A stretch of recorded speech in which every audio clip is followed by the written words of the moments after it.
Instituto Nacional de Câncer, o INCA, estima que só neste ano quase 363 mil brasileiras vão receber o diagnóstico de um câncer.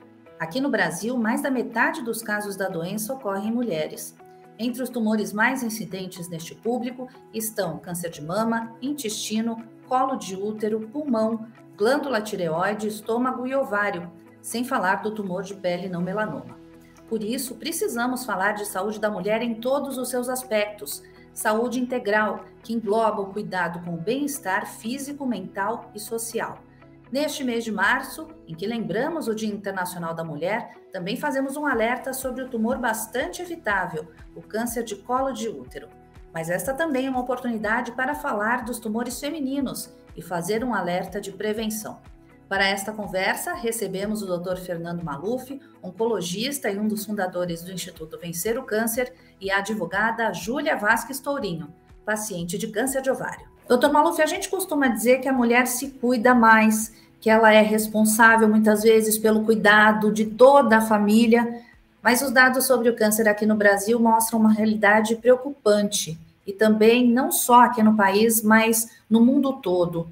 As mudanças nos hábitos de vida estão expondo mais as mulheres aos fatores de risco para o câncer? É verdade quando você fala que as mulheres se cuidam mais. Não só no país, mas no resto do mundo. As mulheres, elas se preocupam mais com a sua saúde, elas são mais atentas com qualquer tipo de sinal, elas vão aos médicos com regularidade, ou seja, proativamente, quando fazem as avaliações de rotina e não reativamente quando aparece algo. Mas mesmo assim, existem fatores relacionados com a modernidade que tanto homens quanto mulheres são suscetíveis. Por exemplo, a poluição. A poluição é sabidamente um risco de câncer de pulmão. Como, por exemplo, a questão da dieta, onde as dietas com ultraprocessados, com açúcar, com alimentos artificiais, vêm sendo cada vez mais frequentes no local de alimentos orgânicos. E o ponto é que essas dietas, infelizmente, são mais baratas, né? Então, elas acabam sendo mais acessíveis para a população. Por outro lado, nós temos os telefones celulares e outras mídias digitais que prendem mais as pessoas e que deixam essas pessoas mais sedentárias, portanto, que fazem menos exercício físico e, portanto, que aumentam o seu peso. Tudo isso é uma combinação bastante perigosa: dieta, sedentarismo, obesidade, para risco de câncer. As mulheres, infelizmente, vêm fumando mais nos últimos anos. E o uso também de bebidas alcoólicas também tem aumentado. Então, a despeito da mulher, sim, ter uma atitude muito mais proativa, cuidadosa do que os homens, pela modernidade, pelo modo de vida de hoje, sim, a mulher vem sendo mais suscetível a fatores de risco para várias doenças e, em particular, para o câncer. E é por isso que a gente percebe que os cânceres femininos, mama, útero, ovário, vêm crescendo no mundo inteiro e no Brasil de forma mais importante. E, doutor Fernando, existem tipos de câncer que são altamente preveníveis e rastreáveis, principalmente falando de tumores femininos, já outros não. Especialmente sobre a saúde da mulher, quais são os exames indicados para o rastreamento do câncer? Bom, quando a gente olha primeiro para a mama, a mamografia está indicada a partir dos 40 anos de idade, ela é complementada com ultrassom nas mamas mais densas e ela é feita anualmente.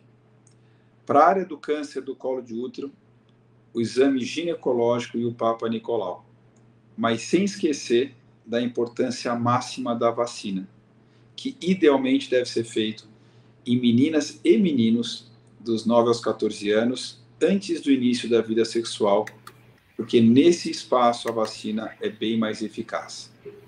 Para o câncer do endométrio não tem um exame de rastreamento, mas a feliz notícia é que o sangramento vaginal pós-menopausa é um sinal precoce de um câncer que, em geral, não está tão avançado. E o único tumor, né, e que a Ju vai falar com a gente bastante, minha paciente querida e que eu tenho um hiper carinho, é o câncer de ovário. Esse a gente ainda não é esperto o suficiente para diagnosticar o tumor porque a gente não tem uma ovariografia como tem a mamografia, a gente não tem um Papa Nicolau para o ovário, a gente não tem. Então, a gente não tem um bom exame ainda de rastreamento para pacientes com câncer de ovário. E eu falo isso porque as mulheres às vezes sentem muito mal, elas sentem que elas foram negligentes ou que elas foram negligenciadas. A resposta é não. Em qualquer lugar do mundo, em qualquer país, pessoas mais ou menos favorecidas têm um diagnóstico de uma doença um pouco mais avançada do que outros tumores rastreáveis, porque, outra vez, a gente não tem ainda um exame que consegue se antecipar ao diagnóstico precoce da doença. Maravilha. Então, Júlia, eu queria que você falasse um pouquinho, dividisse com quem está nos acompanhando um pouco como é que foi seu diagnóstico, né, desse câncer de ovário recebido numa fase assim tão jovem. Você recebeu com uma idade que geralmente as mulheres não recebem esse diagnóstico.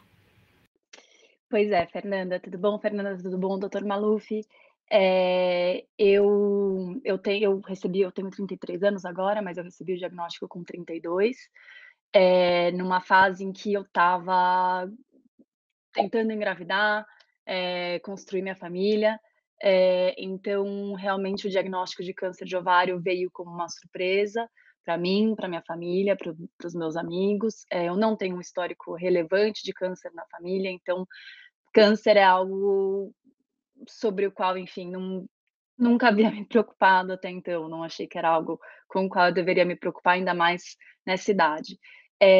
Então, o que eu tenho sim, e na época eu estava acompanhando a endometriose, então eu tinha uma endometriose chamada endometriose profunda, e por conta da minha vontade de engravidar, eu estava fazendo exames recorrentes para controlar a endometriose, porque eu queria engravidar. Então, por exemplo, eu tinha exame de imagem de fevereiro de 2022, em que estava tudo bem, tinha só apontado minha endometriose, e aí em agosto de 2022 eu fiz um exame de imagem, que esse finalmente apontou uma massa que não se sabia o que era e que veio depois a ser diagnosticada como câncer de ovário.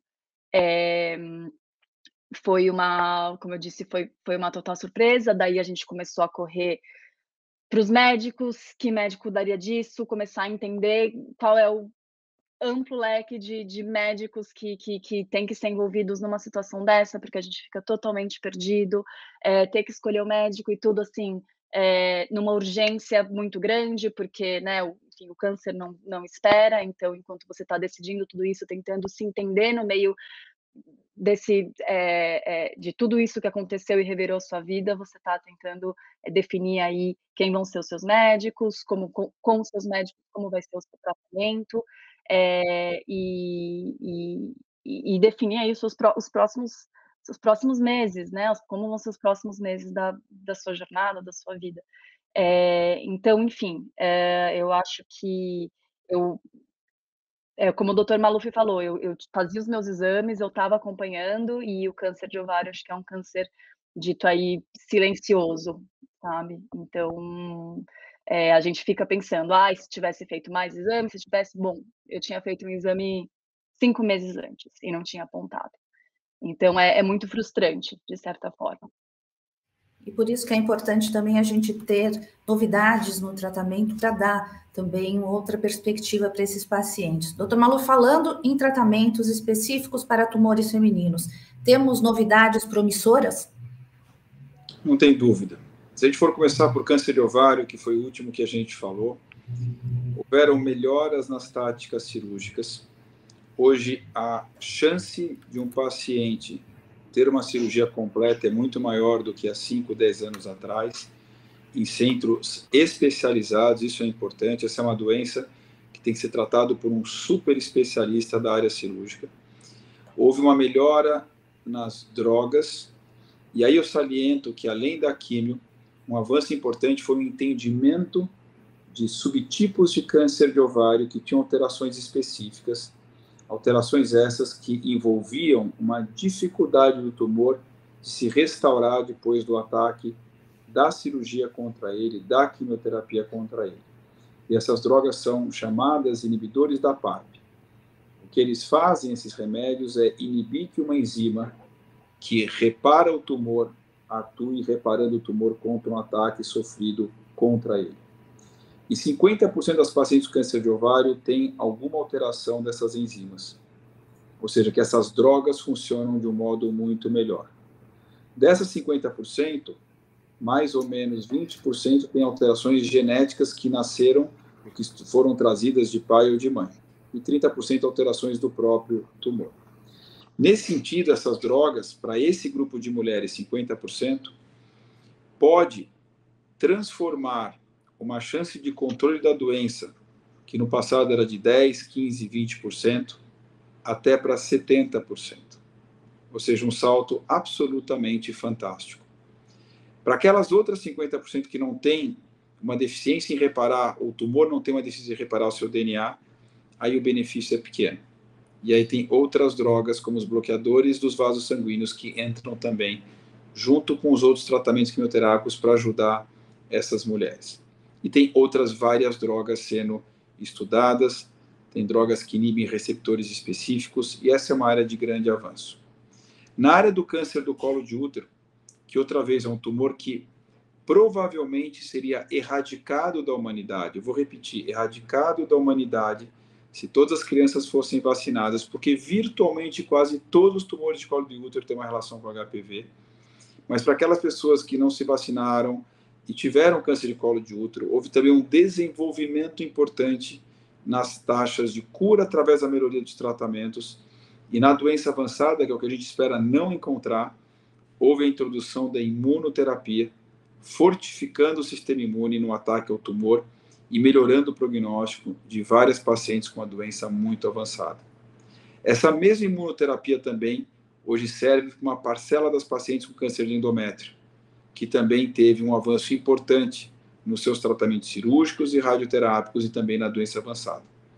Portanto, eu diria que, óbvio, que ainda não temos a perfeição da cura para todos, mas temos um caminho com muito mais opções, e opções que claramente aumentam a taxa de cura, aumentam a longevidade das mulheres, diminuem os sintomas e melhoram a qualidade de vida. Portanto, eu vejo, na verdade, um futuro muito promissor, baseado em dados do presente, que já estão sendo, outra vez, aquilatados, mostrando um claro benefício para tantas mulheres que passam por isso. Júlia, como está o seu tratamento agora? Queria que você falasse um pouquinho dessa sua jornada atual, por favor.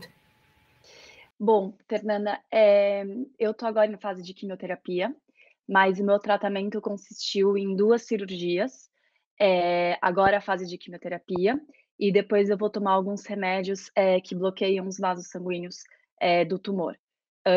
E eu ainda estou fazendo alguns exames genéticos, fiz tanto, da minha genética quanto os exames genéticos no tumor, para ver se, dependendo do resultado, eu ainda faria uma outra, série de tratamentos aí via oral.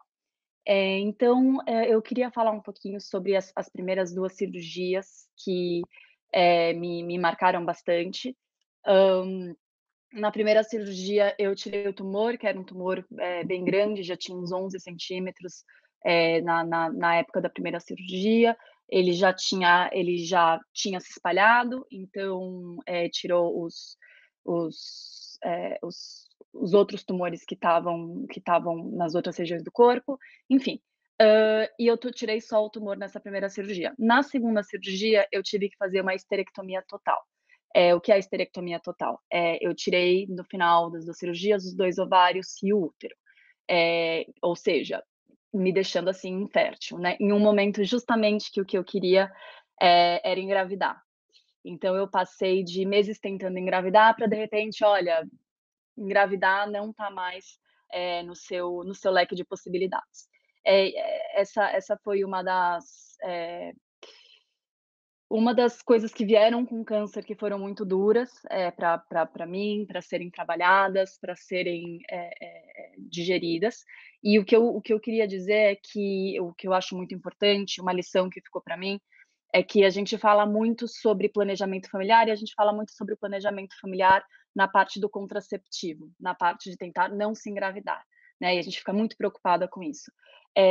E a gente não pensa que planejamento familiar também é quando eu quero engravidar, e se eu quero engravidar, e se eu quero ter filhos, e se positivo, quando isso vai ser na minha vida, né. E ainda mais hoje que acho que as famílias, os casais cada vez mais têm filhos mais tarde, por causa de carreira, por causa de outras questões pessoais.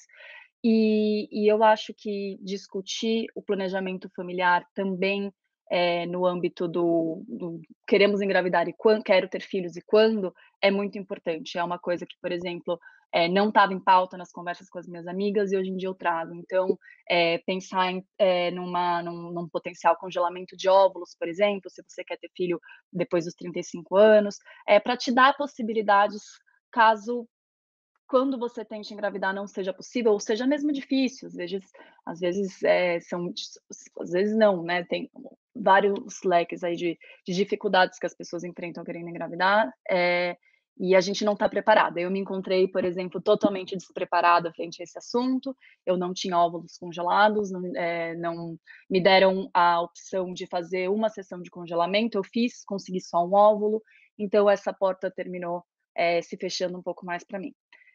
Bom, dito isso, eu fiz as 2 cirurgias, eu tô agora na minha terminando minhas sessões de quimioterapia, eh, que foi um caminho a gente, né, nossa, o que é uma quimioterapia, o que faz com você, obviamente, os médicos falam para você não ir, mas a gente vai para a internet olhar, como é, o que vai causar ao seu corpo, quais são os seus sintomas, eu vou perder o cabelo, eu vou ter fadiga, eu vou ter enjoo, e a gente tem muito uma ideia do que talvez seja quimioterapia na cabeça, uma coisa talvez meio obscura, meio, enfim, muito pesada. E no final, claro que a quimioterapia não é um tratamento fácil, claro que vem com seus sintomas, mas, eu tô aí no meu eu fiz 18 semanas de químio, tô indo pra minha 13ª essa semana, e enfim, é sempre um momento em que a gente tá fazendo de tudo para acabar com esse câncer, né, então ter uma equipe de enfermagem que é super acolhedora, eu tive o prazer de ter, equipe de médicos, como o doutor Fernando Maluf vai falar, então ter toda essa equipe e esse suporte no seu tratamento de químio fazem tudo ficar muito mais leve, muito mais suportável, e é uma fase, é uma etapa que vai passar, e aí depois da químio tem esses outros tratamentos que são menos invasivos, que não são nem chamados de quimioterapia, porque não vêm com os sintomas da quimioterapia, e todos os novos tratamentos que estão vindo por aí, que deixam a gente, enfim, muito positivo com o prognóstico, com todos os planos que a gente ainda vai fazer.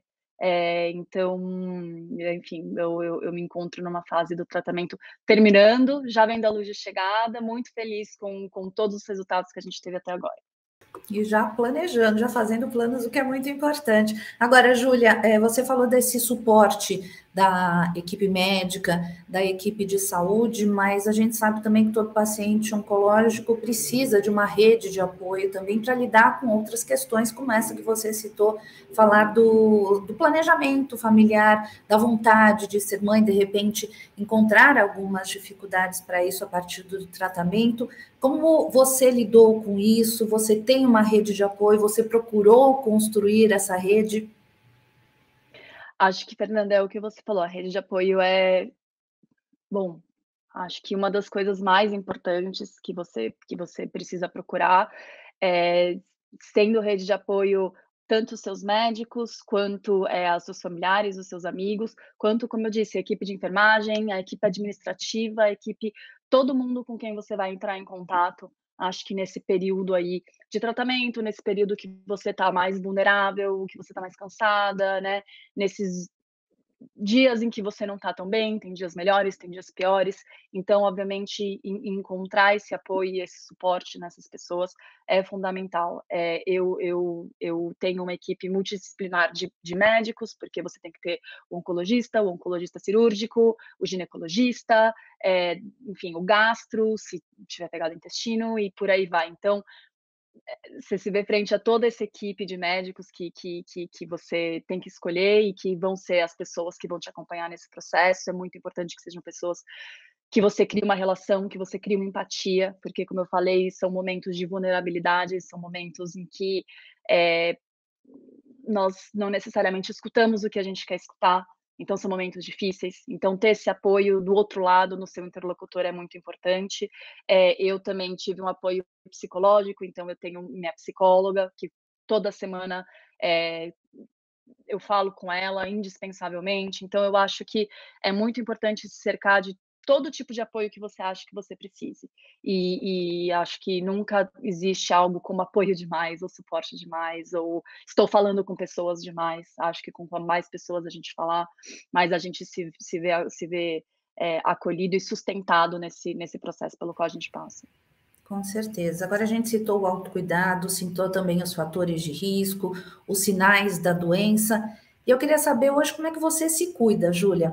Se olhar para a saúde, para a sua saúde, mudou depois do início do tratamento?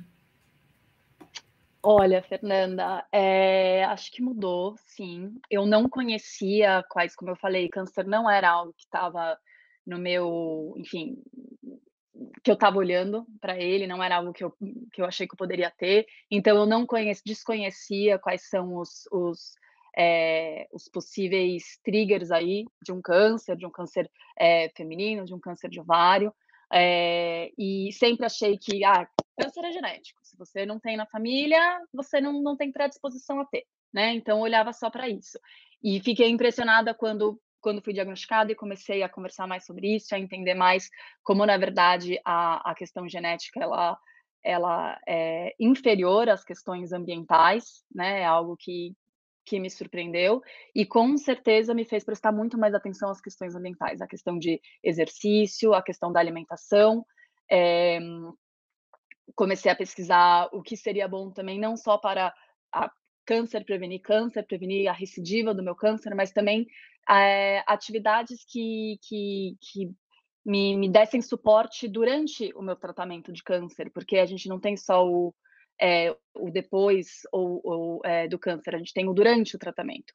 Então, por exemplo, comecei a fazer ioga, que é uma atividade que é boa para o seu físico, é boa para o seu mental. Então, quando voltei a fazer musculação, tentei ainda durante a quimioterapia, nos dias, obviamente, que eu estava disponível e disposta para isso, continuar minha musculação, porque a atividade física, por mais difícil que ela seja nos dias que você está cansada, ela é uma das principais atividades para você fazer, justamente para combater a fadiga. Então parece até estranho, mas é isso, quanto mais atividade física você consegue fazer, mais você combate essa fadiga que o tratamento te dá. Então, enfim, me fez ter um novo olhar para as coisas, me fez, valorizar muito mais os exames de rotina. Então, com certeza, eu comecei a ter conversas com meus familiares e com os meus amigos que antes eu não tinha, sobre autocuidado, sobre exame de rotina, sobre exercício físico, sobre alimentação, e realmente quão importante isso não é só conversa, isso realmente no final é muito importante e pode ser o que vai fazer você desenvolver ou não um câncer, pode ser o que vai fazer você pegar um câncer no estágio inicial e que você pode, abordá-lo e tratá-lo de uma forma muito muito melhor e mais efetiva do que um câncer já num estado avançado. Júlia, uma última questão. O doutor Maluf falou sobre a importância de dividir experiências, de dividir boas histórias. Pelo que você falou, você é uma paciente que procura se informar muito, saber da doença, saber sobre o tratamento. Queria que você deixasse uma mensagem, então, para as mulheres que muitas vezes até acabam se descuidando por conta da rotina, por conta dos compromissos, por conta da vida que a gente tem diariamente, com a mensagem de cuidado que você deixa para essas pacientes e também para essas mulheres que precisam e estão se cuidando. Ai, Fernanda, acho que eu diria que olhar para você mesma, olhar para o seu corpo, se conhecer, ter um olhar também para a sua saúde mental, e quanto mais a gente se conhece, mais a gente sabe quando alguma coisa não está certa, confiar nesse seu instinto, quando você fala: "Nossa, esse mês eu tive um sangramento maior, eu tô com algum desconforto aqui", confiar nisso, procurar um médico quando esses desconfortos aparecem. Na melhor das hipóteses, não é nada, esperamos sempre que não seja nada, mas se for, você já conseguiu escutar isso antes, você já deu ouvido, ao que o seu corpo tem para te dizer. E eu acho que também comunicação. falar com os outros, se abrir, troca, isso nunca é demais pro autocuidado, seja num processo de tratamento oncológico, seja para sua própria vida. Então essa troca de experiências, troca de enfim, escutar que talvez com uma visita ao médico você possa prevenir alguma coisa, você vai no médico, isso te ajuda, isso eu acho que isso é fundamental. Doutor Maluf, uma última questão para a gente encerrar. A gente tem falado bastante sobre autocuidado, sobre uma melhor relação médico-paciente, equipe de saúde. Em termos práticos, o que isso significa especificamente para a saúde da mulher, na sua opinião? Bom, o autocuidado envolve não só o cuidado com o seu corpo, mas o cuidado com a sua alma. É a paciente se conectar com coisas que a motivem, com coisas que ela crê. E eu falo de religião, falo de meditação, falo de uma caminhada e de um olhar contemplativo e bonito para coisas bonitas da natureza. Eu falo do autocuidado, da autoestima. A Ju, por exemplo, é uma paciente que é bonita e vaidosa. E tomara que todas sejam durante e depois do tratamento. Que se cuidem, não se cuidem só da sua saúde, mas cuidem da sua beleza, porque beleza é saúde, beleza é motivação, porque beleza, de algum modo, faz as mulheres se sentirem outra vez vigorosas, brilhantes, poderosas. E aí a gente também fala dessa relação médico-paciente, essa relação que tem que ter confiança, tem que ter empatia, tem que ter cumplicidade e tem que ter um sentimento do médico, que o médico nada mais é do que um servidor, onde as estrelas principais desse filme são as pacientes e nós somos o backstage, que trabalhamos para tornar esse filme bonito. Então, basicamente, é entender que o nosso papel é de servir e que, outra vez, nós não somos as estrelas do filme, as estrelas são essas mulheres que estão, outra vez, se tratando e fazendo o seu melhor para chegar no que a gente fala da tão sonhada, da tão desejada cura. Então, eu terminaria com essa frase aqui. E agradecer a participação da Júlia nesse bate-papo, porque eu falo que é tão importante pacientes falarem para pacientes, porque a Júlia sabe o que é um tratamento, ela sabe o que é uma quimioterapia entrando na veia, ela sabe o que é uma cirurgia, eu não sei. Eu vejo e trato e vivo essas pacientes, mas ela vai passar o que ela está sentindo, o que vai, na minha opinião, entrar no coração de tantas outras mulheres que estão passando exatamente pela mesma coisa. Então, agradeço a Júlia de coração por essa participação, você, Fernanda, e, obviamente, o Instituto Vencer o Câncer, no qual nós somos os fundadores, que está sempre tão preocupado em criar iniciativas como essa para passar informação, motivação e esperança para essas mulheres que estão, outra vez, com câncer ginecológico e trabalhando para vencê-lo. Perfeito. Obrigada, doutor Maluf. Obrigado. Júlia, agradeço demais sua atenção com a gente. Obrigada por compartilhar sua jornada. A gente volta a se falar em breve. Obrigada, Fernanda. Eu que agradeço o convite. Antes de encerrarmos, eu gostaria de deixar para você o convite para visitar o portal vencerocâncer.org.br e as redes sociais do Instituto Vencer o Câncer para saber mais sobre prevenção, diagnóstico, tratamentos para o câncer e bem-estar do paciente. E se você tiver alguma dúvida, entre em contato pelo nosso canal de comunicação com os pacientes, que é o faleconosco@vencerocâncer.org.br. Muito obrigada e até a próxima!